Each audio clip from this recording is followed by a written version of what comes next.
The following is a production of DallasCowboys.com and the Dallas Cowboys Football Club. How about them Cowboys? Go Cowboys!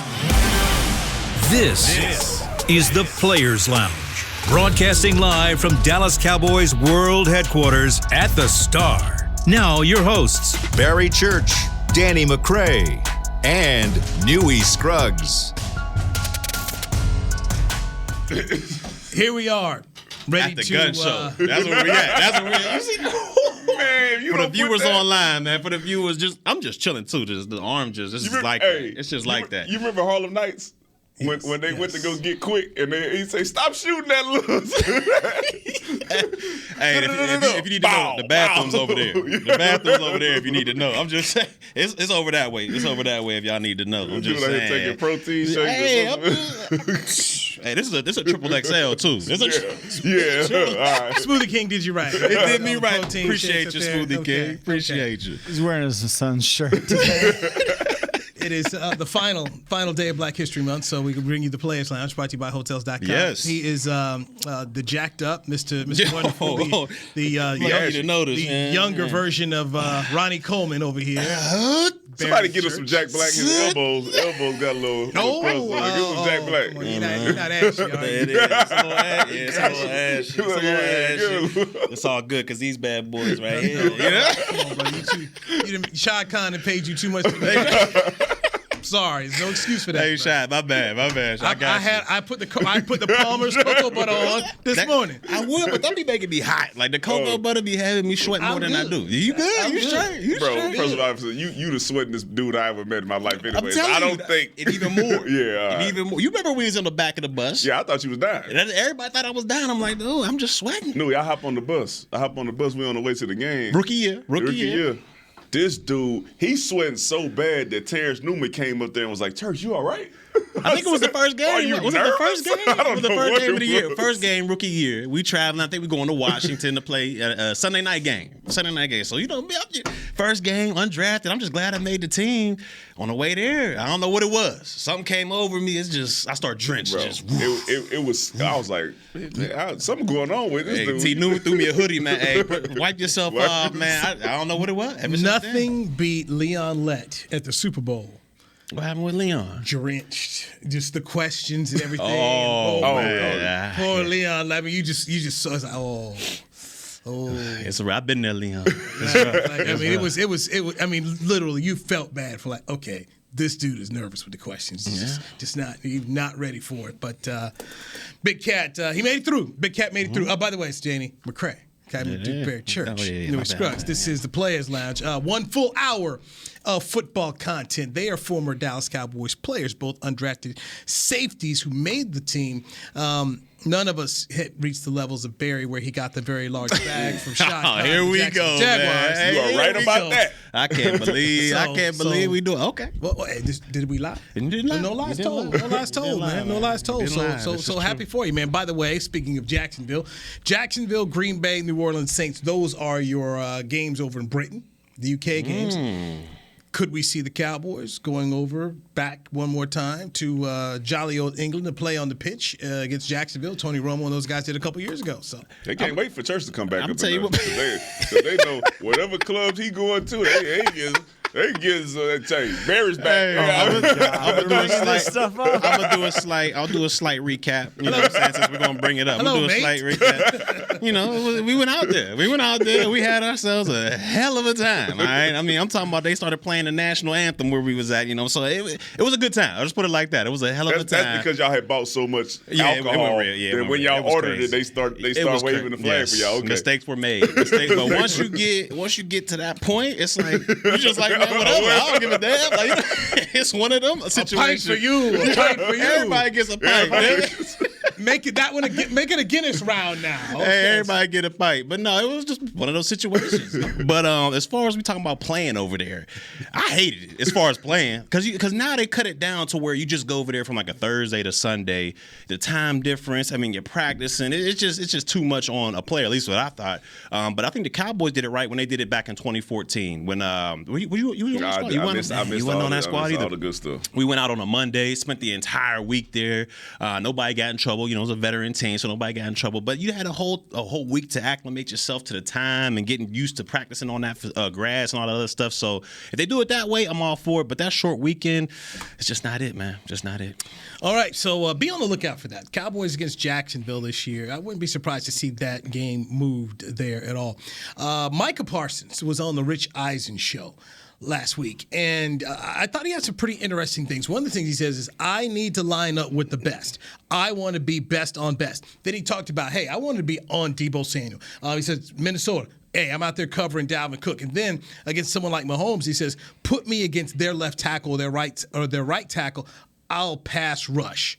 Your thoughts on what Micah Parsons wants to be and how he wants to be used? Listen, I'll tell you this, okay? I love the way Micah Parsons plays. I love his ability. I love his talent. But that is not the way to be successful, okay? That is not the way to be successful. Not at all. All right?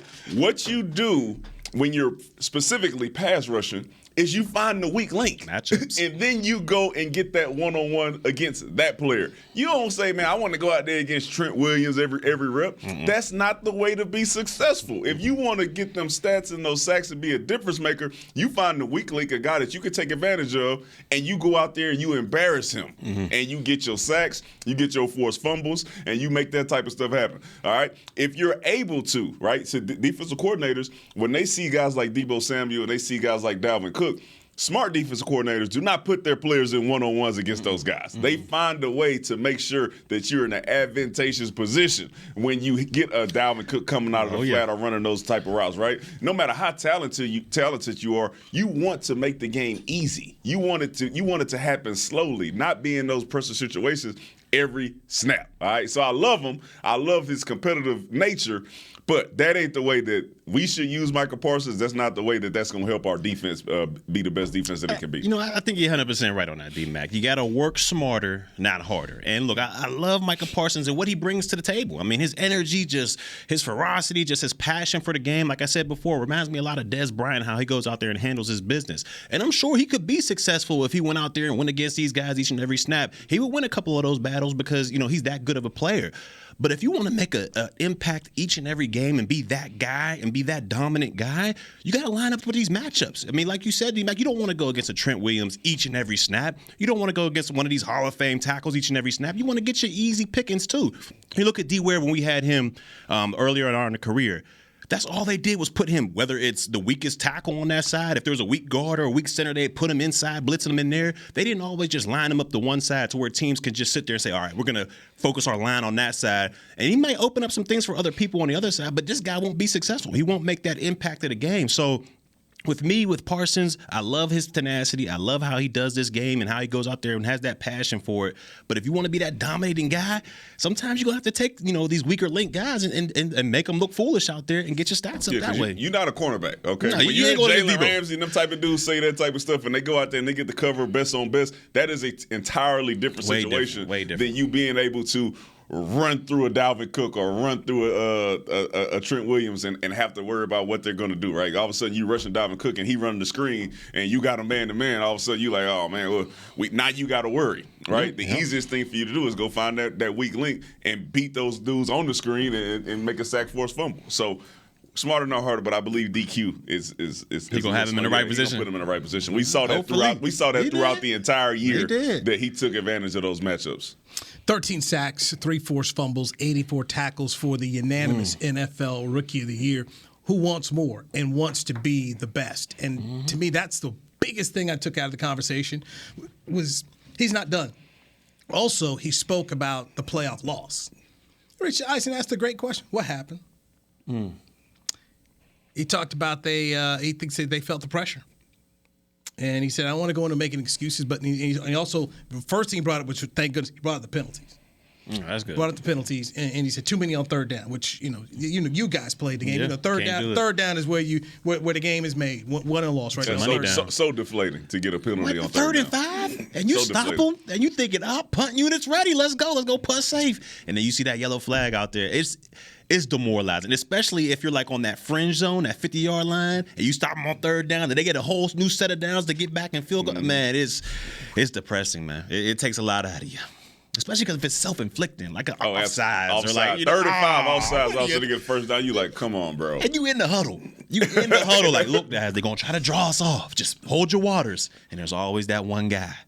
That wants always. I had to get a jump on it. No, you didn't, man. It's a repeat offenders. On without a doubt. Again, get him off the field. Get him up, man. Marinelli was. He was. That was the classic Marinelli thing. Like, get him out of here. He would do his little kick. Yeah. Get him out of He here. don't care who it is. He don't care who it is. Get him out.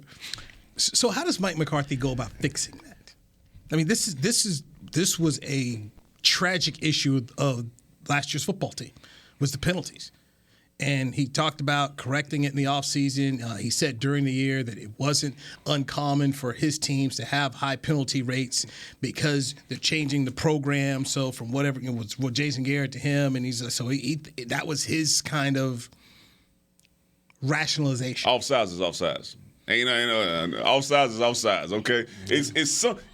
We always talked about this on defense. There are some penalties, they're just effort penalties, and they just happen, right? Yeah. Sometimes you might get a hands to the face. Sometimes you might get a face mask if you might be reaching out, and sometimes, your hand might hit the face. Or something. Those are some that you can all right, listen, we get it, all right? You go on as hard as you can, and that type of stuff happens. Okay. Maybe one of those hits on the quarterback where everybody's like, man, that's super questionable. Like, what else is he supposed to do? Yep. But when you got 3rd and 5 and you jumping off sides, and that's something that's consistently happening. Those are things to where your team has to be disciplined enough. One, your players need to be focused enough when they get out there not to make those mistakes. But then coaching, you have to make sure you work on those situations while you're out there on the field. Hard count has to be something that is done every snap, every practice until you find out that your team knows that is coming and you do not jump off sides. Yeah, right? It's all about attention to detail. I mean, especially if you're a defensive lineman, you're looking at the football. It's not like, okay, I'm guessing this. You're looking at the football to see when it snaps. So you got to have that attention to detail, situational awareness to realize, all right, if I jump off sides in this situation, how's it going to affect my team? Or how's it going to, does it have that team being able to extend the drive?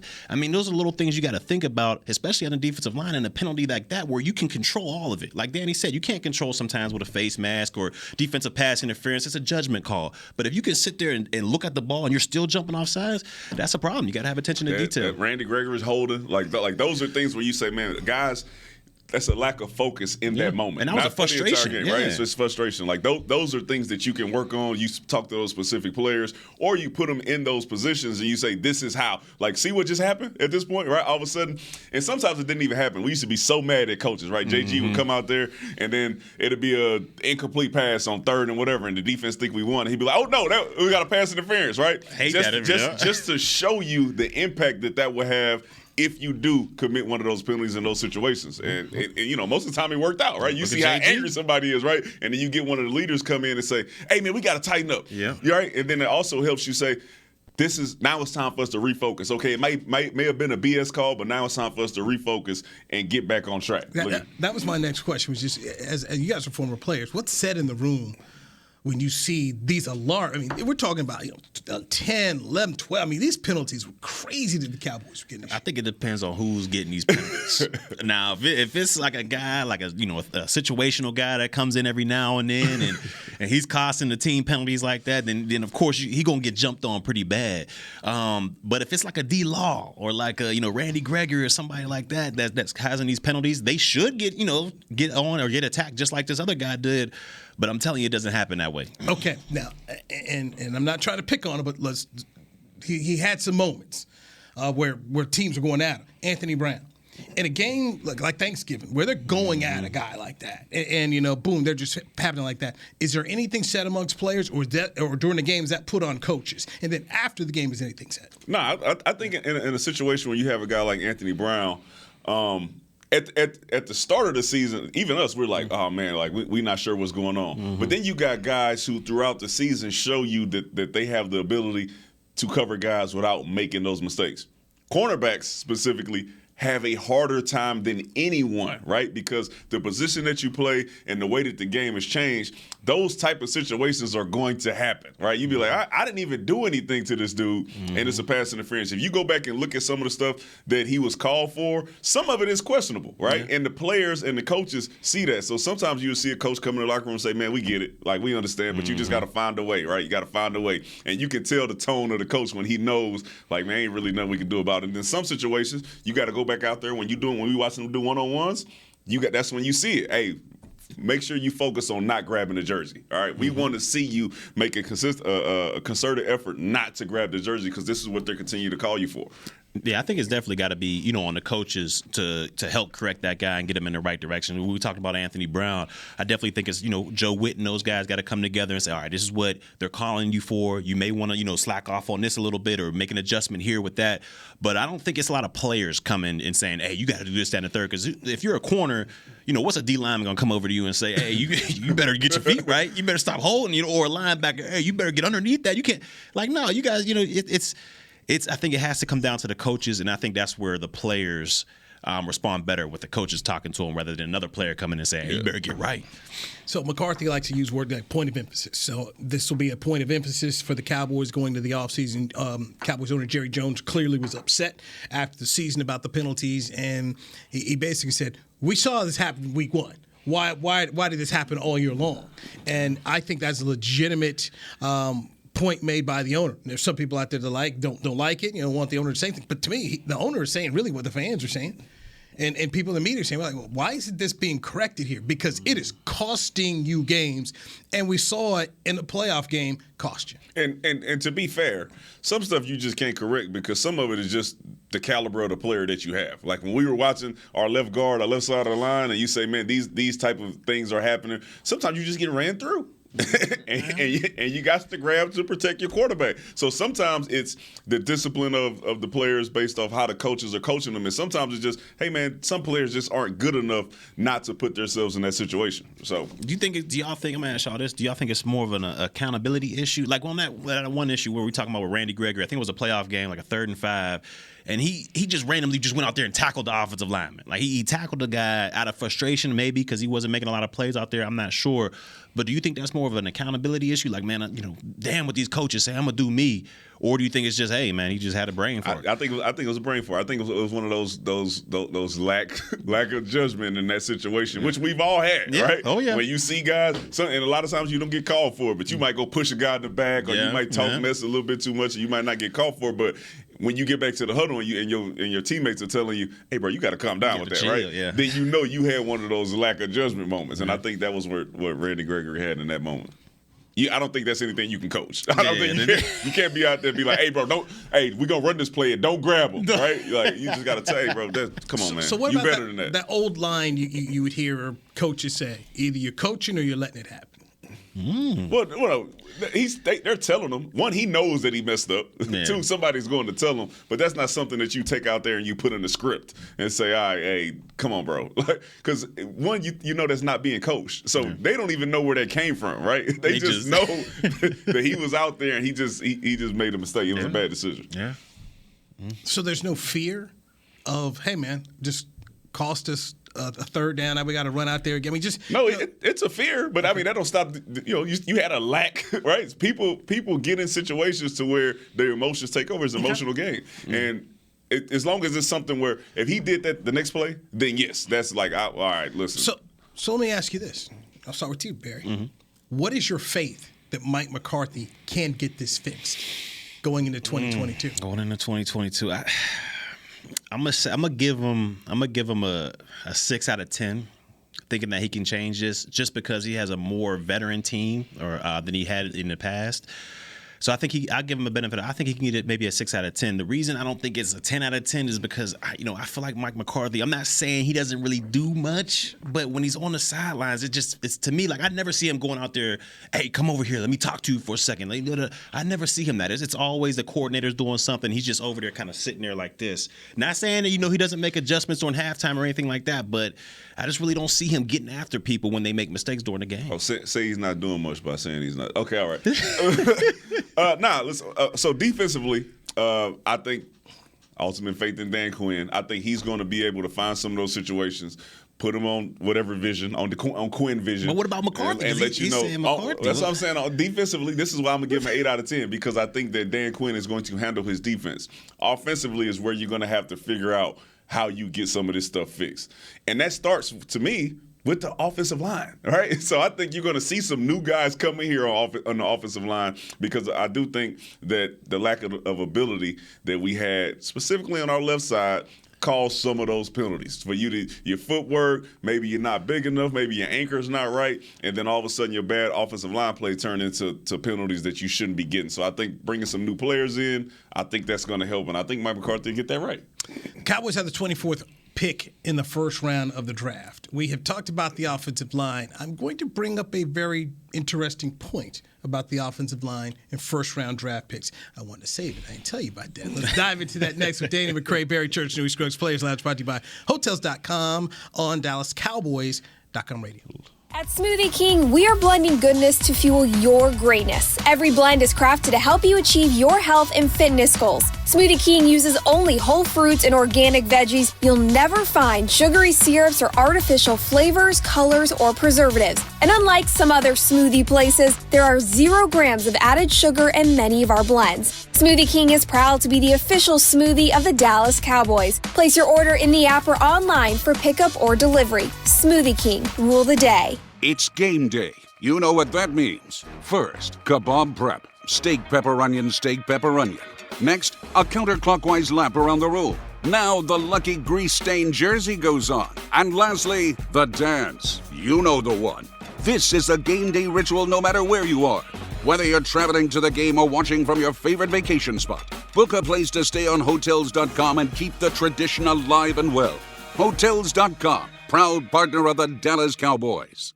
Want to use what the pros use? How about the official men's skincare brand of the Dallas Cowboys, Jack Black? Right now you can get the Jack Black Starter, a curated collection of Cowboys locker room favorites for just $10 with free shipping. The starter includes 4 Jack Black skincare favorites plus a full-sized intense therapy lip balm. Go to getjackblack.com/Cowboys and use the code word TEAMJB. That's getjackblack.com/Cowboys. The Jack Black Starter, $10, free shipping. Brace yourself for an existential question. Has your butt been having enough fun lately? Have you been treating it well? Has it been going places? If not, then it's about time you start using SeatGeek. SeatGeek is the best way to get your butt tickets to live events. Just ask the thousands of other butts who have rated it the #1 ticketing app. So what are you waiting for? Download the app now or visit SeatGeek.com to get tickets to sports, concerts, and live events and make your butt happy. SeatGeek. Get your seat in a seat.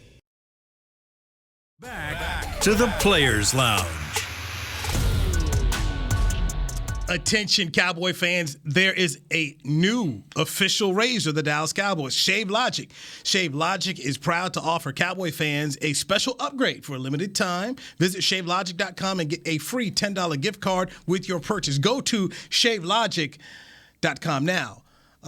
Producer Chris Bean, these gentlemen have beards, so they don't need Shave Logic. You know, got a little beard game. I got the bottom part. But I do.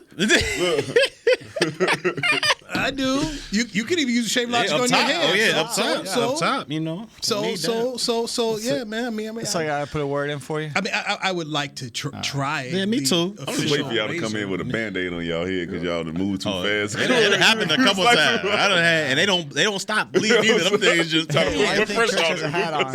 Actually, I haven't had that happen. You never cut your man. No, I cut myself so many times. I did it in my 20s, and then I didn't start doing it again until late in my 40s. So 20 years later, and actually it was just this really, first off, they made it, when I did cut myself, it was one of those like, hey man, you could just put this little thing in your hand and just like, just rub it. Yeah, like you know, yeah, like no, just they go with trying your to come hand. back out with that too. Right. You know, man, that thing. So I didn't use it. I just used a razor. Guy told me, hey man, use this kind of razor like this, and he said the blade will go great over your head. So I was like, okay, cool. So I did that, and have had no issues, no problems at all. But So anyway, I'm just saying, man, it's a shave logic. Was there? I'll grow some dreads. I was cutting my hair until can't do that, can you? Hey, you see nowadays anybody can have a hair. No, these authentic. These This real. is authentic right These there. authentic. Yeah, Ain't no additives in there. You ain't got no weave in there? No, sir. No. See, I got the family hairline be right here starting. Mine ain't even there. We already behind. We come out behind 8 ball. Y'all relate to LeBron, huh? Yeah, LeBron got that medicine. I don't know what he got. Difference, okay. See, some of us can go ahead and admit we gone. I'm not gonna put up. I ain't gonna be putting no grass patches. Man. And I ain't trying to see there, a bald head LeBron. That's gonna be weird. LeBron. Just keep a little patch, bro. It's just, to me, it's like, man, the dude, one day he'll have the whole thing missing, like the big patches, and then I see a commercial here, he got the whole wave spinning. Would you rather have LeBron or KD? Oh, LeBron. All right. See, KD just lazy, man. You could have put a bristle brush to that thing, man. Come on. Listen, I'm just saying, so he better than somebody. Yeah, he lazy. He don't put lotion on his ankles, and he don't brush his hair. You know you lazy with that, man. Come on, man. You say Sean Khan paid him too much money. Yeah. Look at Kevin Durant got way. He ought to have somebody put lotion on. $300 million, got the hair looking like that. Man, come on, man. Shaq just need to get him on with his gold bond sponsor. You know, Shaq. I found Kevin Durant actually. On the bottom of my gold bond. Now, KD is all shiny on the basketball court. Just go ahead and shade that thing, KD, or keep it low. He need to brush it. It must hurt. He must be tender-headed. He must okay, salt. all right, so this is the Players Lounge, hotels.com. Danny McCray, Barry Church, and Rich. So as teammates, can you crack on these guys? Considering in the basketball realm, they are, they're. He getting talked about. He getting talked about. He getting talked about. He getting clowned. Every time they posted his meme and they zoom in on him or something, somebody said they over there giggling in the like, man. Yeah, he's still ashy. They still looking. I mean, and you see the one time, I think it was before, he had the treatment, but I think he missed a couple weeks on it or something. He had the headband. Road trip got in. He had the headband. So I think his headband got knocked back during the game one time. And he saw, and then everybody on the sideline was like, hey, put your just dying laughing. Put your headband down, LeBron. He's, oh, snap. Oh, my bad. And you know what? I feel him because when I first started shaving my head, I wouldn't go nowhere without a, little thing on my head or something. I ain't want nobody knowing for some reason. I was playing against the Seattle Seahawks. D-Mac, you was there, I think. Me and Marshawn Lynch. Boom, met in the hole. Boom, tackled him. I felt good. Got up. The helmet was way over there somewhere. Skull cap was gone. Man, I'm running to the. Give me the helmet. Give me the helmet. And they had a good time with that in film session. The baldy was out. Luckily, it was freshly shaven. I ain't had a side joint going on, but it was good. I do remember that Jason Witten did not take well to any jokes about the hair. I wish I was in that locker room. I wish I was in that locker room. That was kind of like, okay, you went over the line. You gotta say, man, because he was take yourself so serious. He was one of the ones that be making jokes too in the locker room. You got the fresh shave, church. Oh, I wish I was in that locker room when he got the fresh shave. I'd have been like, all right. It happens to the best of us. It does. Okay, it does. And then Monday Night Football made him put that thing on. He had to comb over. No, bro. They was a full toupee. Oh. Damn. You can't comb that much. You can't comb that much. But that's Breeze do it too? I didn't think Breeze's hair was like that. And I seen him on NBC. I'm like, hold on now. I saw him one-on-one. We did interview him. I wanted to say that they got to you too. Yeah. So what they get to us all. We got this consultant. She gets to us all. Is it really like if you go in the studio, they're like, man, hey, you might want to put something on top of your head. You don't want. Is it like that? They'll tell you whatever it is they don't like about you. Oh damn. Like the old girl came up to me. She works on Santa Fe. Darling, what are you gonna do about that? And she was talking about my great. Oh man. So I was like, she just got their heads like that. Dude, she told me to stop wearing the pinstripes. You're too fat for the pinstripes. Oh. Dude. She just this little English lady come up, just stab you or hurt your feelings, man. I ain't seen you in no pinstripes either. They remember that. No, the brother, I threw suits away. Like, you know how much I paid for this? So he thought he was first two in the pinstripes. Talk about this? Who you talking about?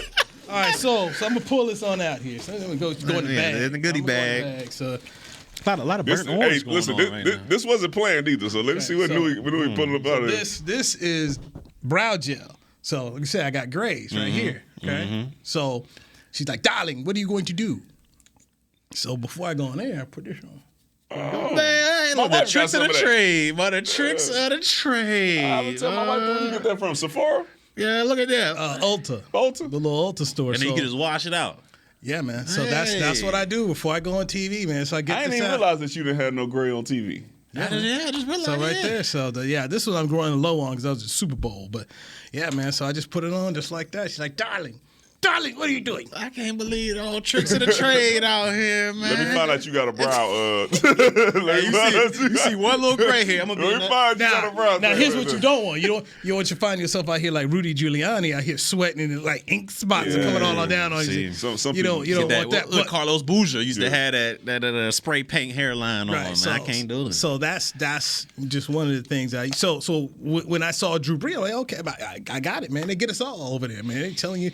So at some point in time, you got to figure out do you want to live in your truth, or you trying to do what they tell you to do? It took me a while before I was like, you know what, damn, but I'm a bald man. You know what I'm saying? Like it took me a little bit. So for me, the whole ball thing was never a big deal because, growing up in North Carolina, once Michael Jordan did it was fine. And a lot of people don't know. Michael's first, when he was a sophomore, he shaved his head, came up with this lie. Well, I just wanted to wash away last year. Come on. What happened was he was pledging. He was online. So they all had to get it off. So that was the lie he told. And then I think I'd say it's his first, maybe it's his second year. There's a black hair care product company in North Carolina called Dudley. So he was doing Dudley hair care products. Made his hair fall out.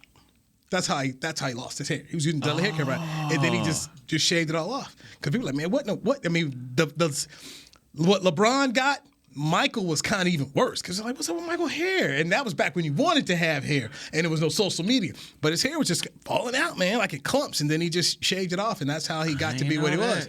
And so then it was just like cool thing to do. Shout out to he'll pay Dudley some money to get their products right, but they got the baldy ready. But look at LL. LL had the beanie caps on. You know what I'm saying? You know LL was bald till he was 50. Michael Jackson was bald till he was dead. He saw the autopsy. Wait, what? I ain't know it till you just said it. Mike Jackson was... That was a wig the whole time. Mike Jackson was bald? Dude ain't have no hair. Yeah. What? No. You talking about Mike Jack. You talking about Thriller. No nose, no hair. It was a whole bunch of stuff on Mike was artificial, man. Mike. Look at his hair. Okay, first off, look at his hair toward the end of his life. I mean, it was kind of, long, flowy. Okay. But I'm like, black people, look like that. He permed it up. I thought we just saw Snoop at the Super Bowl. Okay, Snoop got hair. Okay, Snoop got hair. Okay. Michael didn't. Okay. Snoop, he deceiving cats because his dreads don't really start till like right here. So he deceiving cats a little bit. When you got that much money, you're gonna be able to import and do a whole lot of stuff. But Snoop, he got that like the mixed grade type of hair though. It's not it's a little silky. He got a little silky type. Little Ethiopian. Like I said, when you got that much money, you can import and touch up. So you saying Snoop have faith? I would say Snoop might have some help. Some help at that age. You got some weave in there. Get a little help at that age. What about you and his weave stuff? and look, you got this image to uphold. So I can see it. Snoop Lion. You gotta have that line. See his mane. I can see it. I can see it here. I can see it. All right, players, let's get into the offensive line because let's do it. With the first pick in the first round, the Cowboys are number 24 overall, and judging by social media, there is a huge amount of Cowboy Nation that wants an offensive tackle or a guard. Mm-hmm. They want the offensive line addressed. Daniel Jeremiah, NFL.com, does a show Moving the Sticks with Bucky Brooks. Good podcast listen. Had this stat. In the last 5 Super Bowl winning teams, 25 starters on the offensive line, 3 were homegrown first-round picks. And his point being, look, just make sure you don't have trash out there. That is find some good players, but that's pretty outstanding. I mean, to me, that's a pretty interesting number. 25 starters, last 5 Super Bowl winning teams, only 3 of them were taken in the first round. That's interesting. I mean, because homegrown, by the way. That's. I just wanted to get your thoughts. But that don't mean nothing. That ain't got nothing to do with us. Why ain't got nothing? That don't have nothing to do with us, all right? Because we see that our ability to make it to the Super Bowl, right? You got to get there first before you can be on that stat line, all right? And what held us back oftentimes this year was our offensive line play. Either it was ability on the offensive line or availability on the offensive line. So you got to get there before you can talk about the stat of what happens once you're in the Super Bowl. We need to get there first. And the first thing we need to do is get back to when we had the dominant offensive line. All right. When people used to fear playing against us because of what our offensive line could do to them. Change the entire game, move the line of scrimmage. We can control the clock based off what our offensive line was able to do. And until we get back there again, we're going to keep running into the same wall. Yeah, I understand. I mean, and I'm with you. We got to address, the left guard position. We got to address that offensive line overall. But even when we had, the best offensive line for that span, whatever it was, from 2012 to 2016, we only won one playoff game. That whole entire time. So we had the best offensive line. We had the best running back in either DeMarco or Ezekiel Elliott. We had a great running game, but we still weren't able to get over the hump. We were in that same position, even with the bad offensive line we had this year. So I'm with you. I think we need to address this. Kind of. I'm kind of with you. I think we need to address this. I'm just not saying that the offensive line, having a supreme offensive line, automatically guarantees us going far in the playoffs. So no, absolutely not. But when you have everything that you have, and the weak link of our team this year is what? Because you think it's going to be our defense, and our defense shows up, and what you need in order to we're not running the ball, but if you're running the ball, then you want your offensive line to be great, and then if you're going to throw the ball as much as you are, then you need a great pass setting offensive line, and I think that's something that held us back this year. Along with penalties, it wasn't just the only thing, but along with penalties and all that stuff. But I feel like our best shot is to make sure that we have a more than decent offensive line and guys who are available. All right, well, let me ask you this. Would you rather solidify that offensive line, whatever we got to do in that first round, solidify that, or with a lot of the pieces leaving on defense, put some more capital, whether it's draft, free agency, towards that defensive effort, so we can have that same type of, it wasn't top 10, but it was an extremely productive defense? Would you rather have the resources on that side, or fix that offensive line? Can I go 50-50? You can't be on the fence. Just to start, I think it depends on who we lose on defense. Okay. I think it depends on who we lose. All right, if you start losing Tank and Randy and Leighton Van Der Esch, then you have to put some resources to your defense. You have to, because you just can't lead them out there to dry like that. All right, it was a big part. The pass rush and our ability to pressure the quarterback helped our secondary be able to play the way that they played and get those interceptions and get those turnovers. So you can't just leave them out to dry.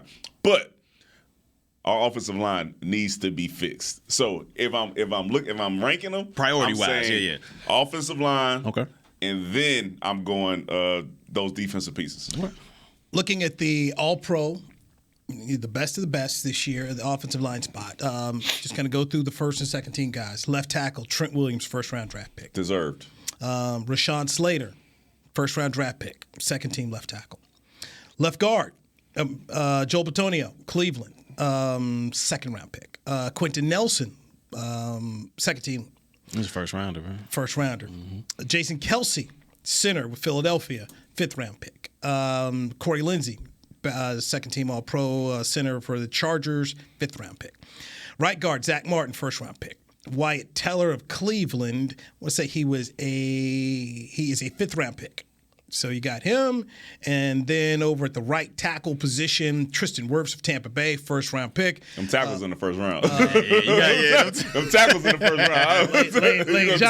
Lane Johnson, first-round pick. Yeah. You got to have that talent on the outside. At least them guards are fifth rounders. Them tackles, they out here playing. Yeah. So hey, look. I mean, I can sit up here and just, I'm just saying, you get context now. You got to say, you did fifth rounders, but a lot of them dudes was guards. Every time you said first. Yeah, it was, help on it the was outside. Slater. It was Yep. Trent. It was you know. But you know how I gave you the whole thing. I didn't try to sugar. I ain't trying to spin that. He tried to hide it though. Yeah, he he did. tried to hide it. And he was like, "Oh wait, that is another tackle. Oh, man. That's another Man. tackle in the first." round. Because what you were trying to say was they don't have to be drafted in the first Well, round. I didn't.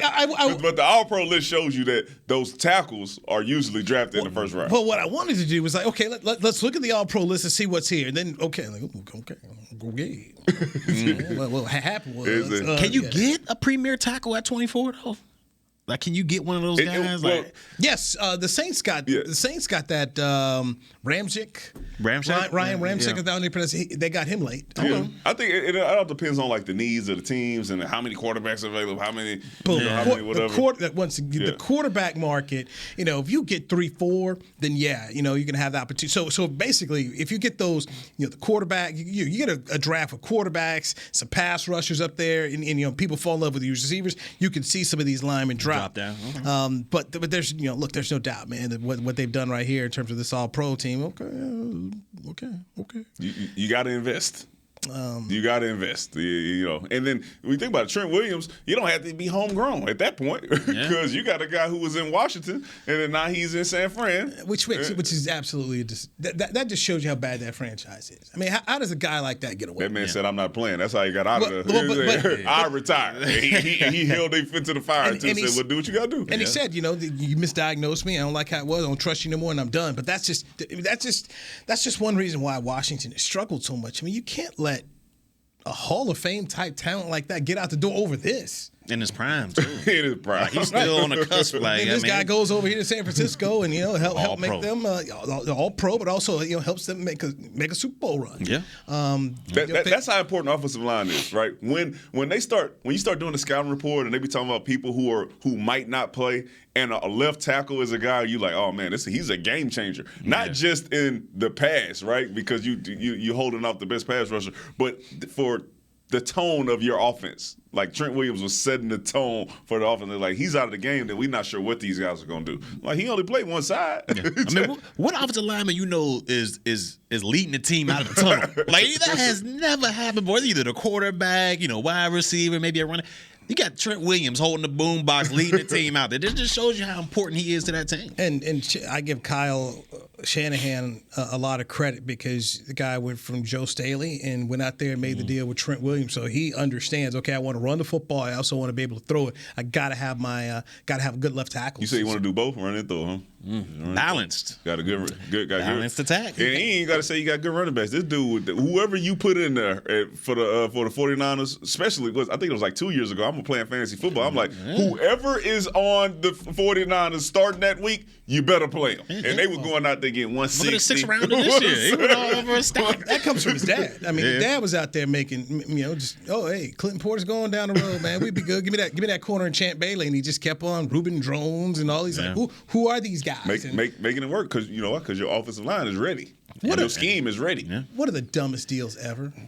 Going back to Washington, you gonna trade Champ Bailey for a running back? Yeah, that was. What are you doing? What are you doing? You're talking about one of the best corners in the game. He's a Hall of Famer. You traded a guy who's in Canton for. I mean, hey man, I like Clint Portis. I mean, nice running back, but. Yeah, he ain't. You came out to U. They just kept on producing. Like, he was a good running back at the U, but all they did was, hey, here's Willis McGahee. They just kept putting him out. That's what they do. You can find these dudes, but a corner like Champ Bailey was a good corner, man. A top 5 guy coming up. I never got that move, but hey. You know what? Good on the Broncos. They made the move. Washington, once again, letting good talent roll on out the door here. Go ahead and escape. Let's get another break in here. Want to dive into Kyler Murray and the combine issues here. Combine coming up. Players about to say, we know you. Stay indoor, locking us down. No, we'll stay at home. The NFL, whoa. Pro day it is. Exactly. So we'll dive into that next right here on the Players Lounge, brought to you by Hotels.com on DallasCowboys.com radio. It's game day. You know what that means. First, kebab prep. Steak, pepper, onion, steak, pepper, onion. Next, a counterclockwise lap around the room. Now the lucky grease-stained jersey goes on. And lastly, the dance. You know the one. This is a game day ritual no matter where you are. Whether you're traveling to the game or watching from your favorite vacation spot, book a place to stay on Hotels.com and keep the tradition alive and well. Hotels.com, proud partner of the Dallas Cowboys.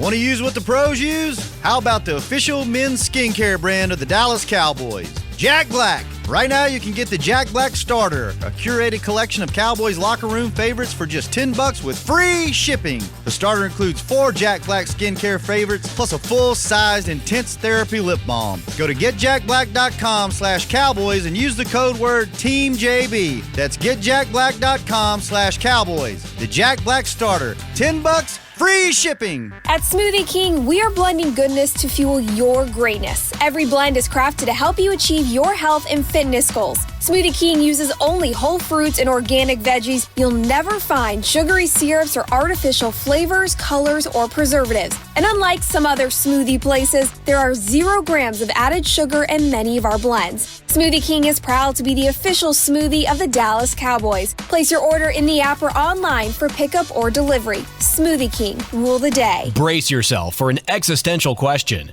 Has your butt been having enough fun lately? Have you been treating it well? Has it been going places? If not, then it's about time you start using SeatGeek. SeatGeek is the best way to get your butt tickets to live events. Just ask the thousands of other butts who have rated it the #1 ticketing app. So what are you waiting for? Download the app now or visit SeatGeek.com to get tickets to sports, concerts, and live events and make your butt happy. SeatGeek. Get your seat in a seat. Back to the Players Lounge.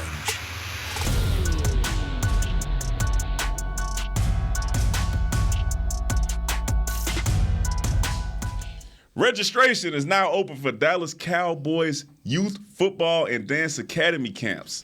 Save $25 with early bird pricing when you register by May 9th. That means you got to get your registration in by the 9th. Don't hit us on the 10th talking about you didn't get your $25 off. Camps are available at AT&T Stadium and Ford Center at the Star in Frisco. Visit DallasCowboys.com/academy to secure your spot today. Don't miss out. They sell out, and we not opening up no more camps. We got 11 on the list this year, so make sure you get your spot as soon as possible. Here's what I love about the genius of Gerald Wayne Jones.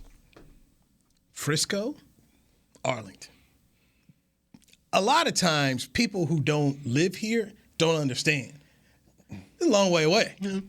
You know, there's some Texas is big. Yeah. So my man got Collin County right here, got the Tarrant County, Dallas County. You decide whichever one you want to roll into, but the man has strategically got it straight there, and boom, making money everywhere. Everywhere, making money everywhere. Booked and busy. Must be nice. Yeah. I mean, I look all the time. I see things. I could have thought of that. Official something of the Cowboys. Every time I watch Shark Tank, that's how I feel. Why did I not think of that? They had the little thing where you, how you drop stuff in the middle of the car seat in your car sometimes. And they had the little thing to cover it up to make sure you do it. I said, man, I drop stuff down there, and I be mad every time I lose something. Why didn't I say, you know what? Just let me put a little cover up around here. You guys didn't study that in the MBA class? No, what? That came out entrepreneurship. But I'm just saying, just like entrepreneurship, just trying to generate ideas. Oh, yeah. But I'm saying, when I watch Shark Tank, I wish I would have came with that idea. Believe me, I sit back there, I drink a beer, I'll be like, man, let me see if I come with something. And 90% of the time, I Google it, and somebody already tried it. Hate to see it.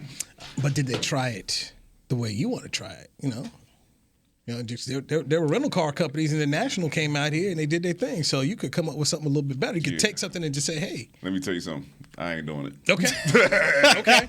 I already drove myself crazy trying to figure out something.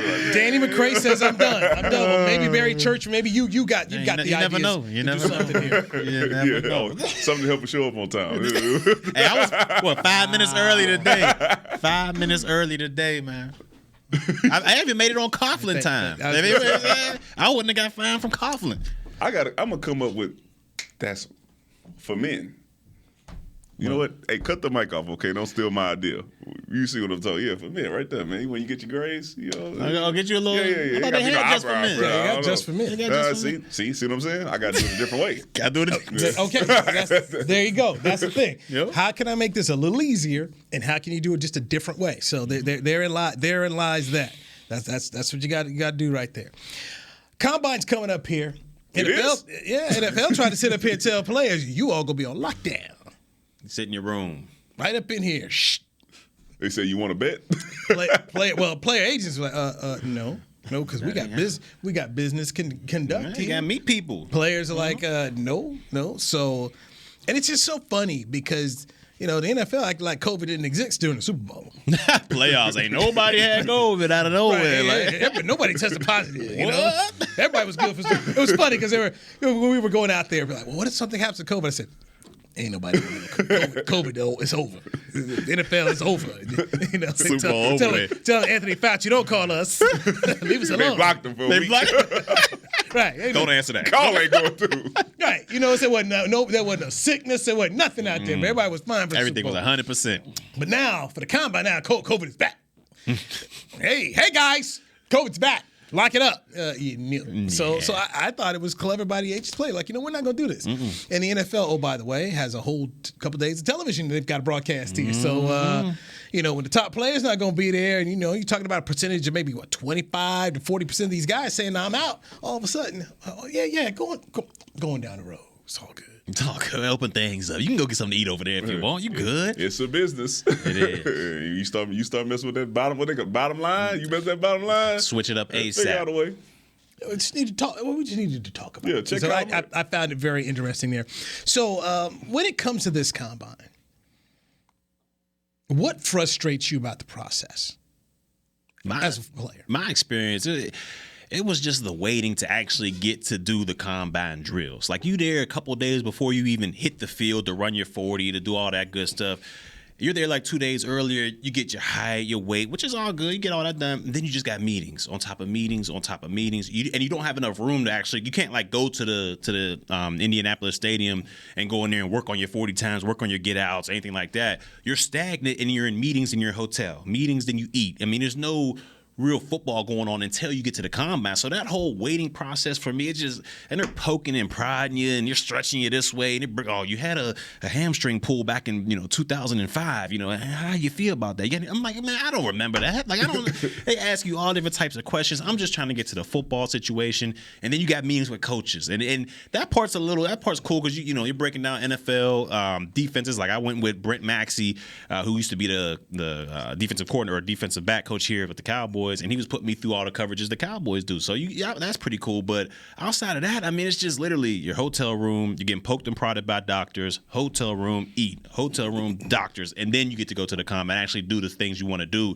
And sometimes that affects people when they don't run the best times they could. Well, shout out to the people who did not get invited to the combine. They just went to pro day, where we did that all in the same day. Okay, you can knock it out got your height, your weight, your vert, your L-jur, everything within 4 or 5 hours, and it was over, and it was good, and you knew exactly how people felt about you when you walked out of that building, because if they liked you, they would pull you to the side. Hey, man, we think you did a great job, blah, blah, blah, ask you those questions, and you just move on. Unfortunately, we don't get to meet with the coaches and get, go through breaking down film and all that stuff, but I didn't go to the combine, so I don't know anything about it. But it ain't worth it. But I can't imagine that it's one of those, want to kind of compare it to TV, but hurry up and wait. Yeah. Hurry up and get here and wait. You gotta wait. And then hurry up and get in this line and then wait. And hurry up and do this and then wait. And it's really only beneficial for those guys that are combine warriors, workout warriors, like Byron Jones, who a guy that can, test out the waters. He can run a 4.3, jump 12.3, got a 44-inch vertical.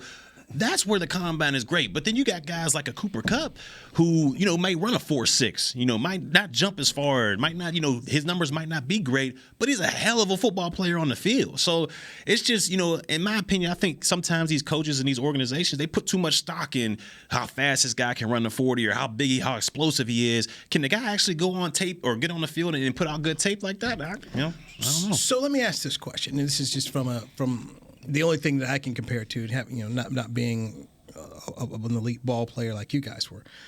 Is it like the SAT?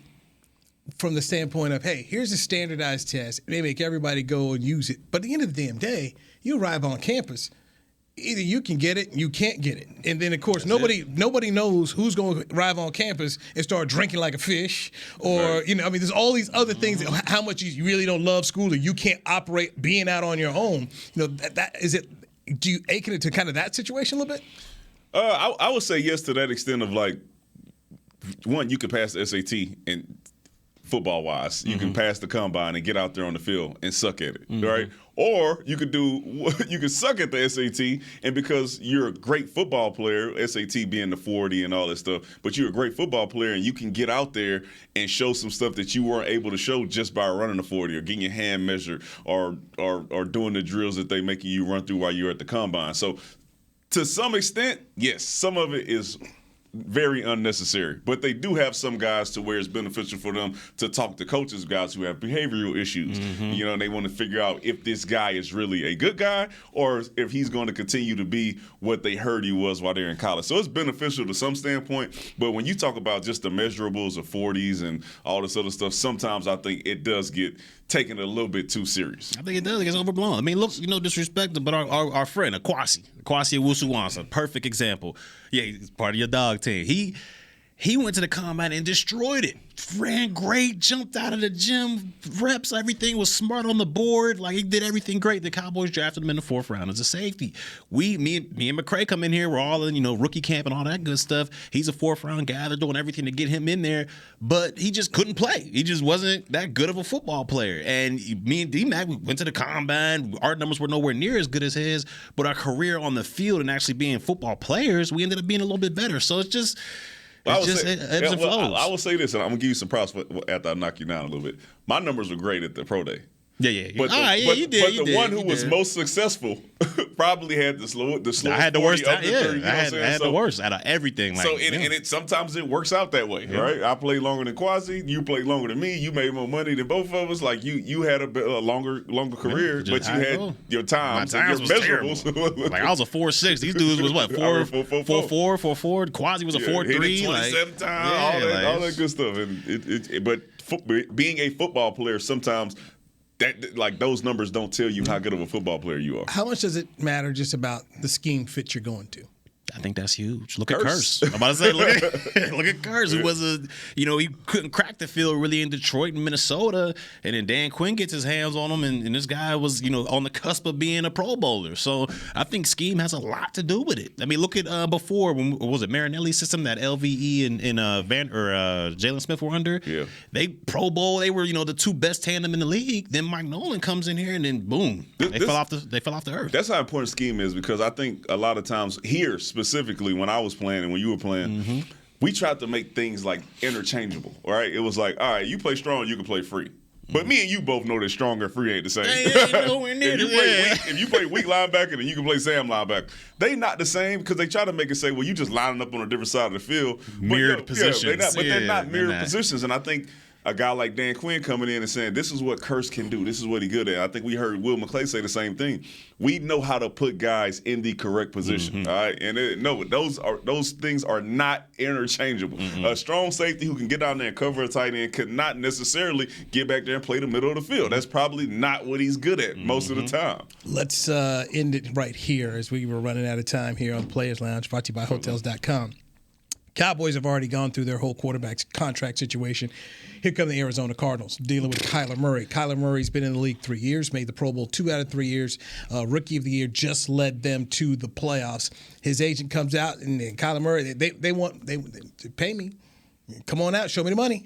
So looking at that, I think, all right, number 2 contract in the NFL, because number 1 is Patrick Mahomes, NFL MVP, Super Bowl MVP. Josh Allen. Buffalo Bills, 6 years, $258 million, $100 million guaranteed. If you're Arizona, are you willing to do this? I would say no. I know, Kyler Murray, he's having, a good start to his career. But if we look at what Josh Allen was able to do in his, first 3 years and what Kyler Murray's been able to do in her, it's not even comparable. I mean, the guy is. Josh Allen, I think, he might be a generational talent. He might be up there with the Mahomes when it's all said and done. And Kyler Murray is great in what he does. He's great. He's explosive. He's all that good stuff. But has he been able to lead a team to at least one playoff victory? And he still has, 2 years left on his rookie deal, right? If they pick up the 5th-year option, I believe he still has 2 years left. So you're already trying to get paid when you haven't really done that much in the National Football League compared to the other quarterbacks. Like, look at Josh Allen. He's won playoff games. But this is the nature of being a quarterback. Yeah, you want to get paid early, but this is the nature of the bit. You can't offer him the money now. You can't. And they're saying, we want the money, and if you don't show it to me now, you're insulting me. You're making me pay.